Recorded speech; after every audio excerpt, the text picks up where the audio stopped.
तर आम्ही बनवत होतो आज गुलाबजामचा रेडीमेड जो पॅकेट असतो तो आणायचा आणि त्याच्यामध्ये 2 पॅकेट असतात. ते छोटं आहे, त्याच्यामध्ये सोडासारखं काहीतरी असतं व्हाईट कलर आणि ते मिक्स करून दूध आणि थोडंसं त्याच्यात पाणी टाकून त्याचं बॅटर ना छानपैकी मळून घ्यायचं. तुमच्यामध्ये जेवढी ताकद असते ना तेवढी त्याच्यामध्ये लावायची. अशी 10-15 मिनटं तर त्याला मळायचं, म्हणजे तेवढे सॉफ्ट गुलाबजाम होतात तुमचे. तुम्हाला ते येतच असेल, पण मी व्लॉग टाकायचा म्हणून मी बोलते आहे.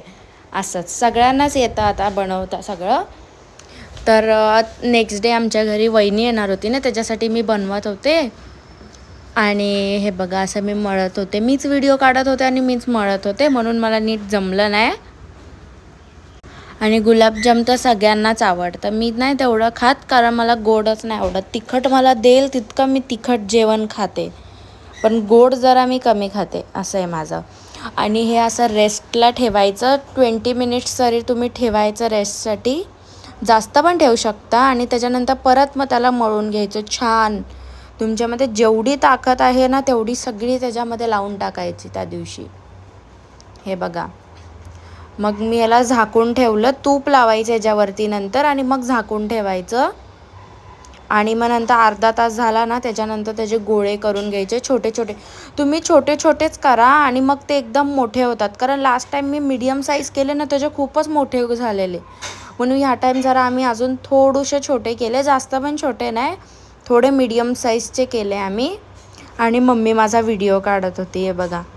आणि क्रिश तर आमच्या समोरच असतो, हे बघा कसं बसतो तो नाटके करत. त्याच्यानंतर मम्मी पाक रेडी करत होती. लास्ट टाईमचा पाक होता, त्याच्यामध्ये मम्मीने थोडी अजून साखर आणि पाणी टाकून इलायची टाकून अजून मम्मीने ॲड केलं.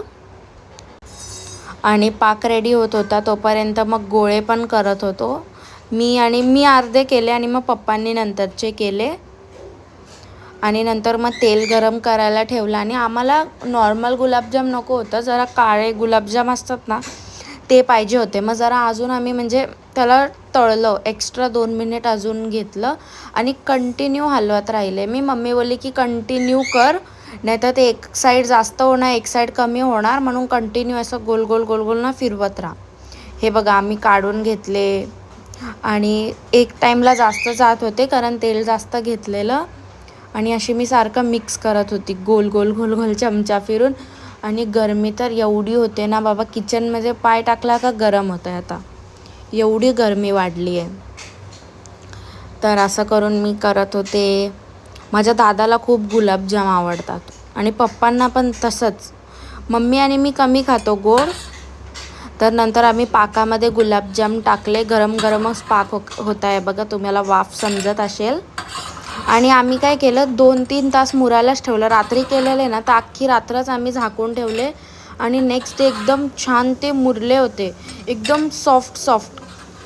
आणि आम्ही जेव्हा तोडून म्हणजे आतमध्ये चमचा टाकून बघितलं ना, छान आतमध्येपर्यंत पाक गेलेला.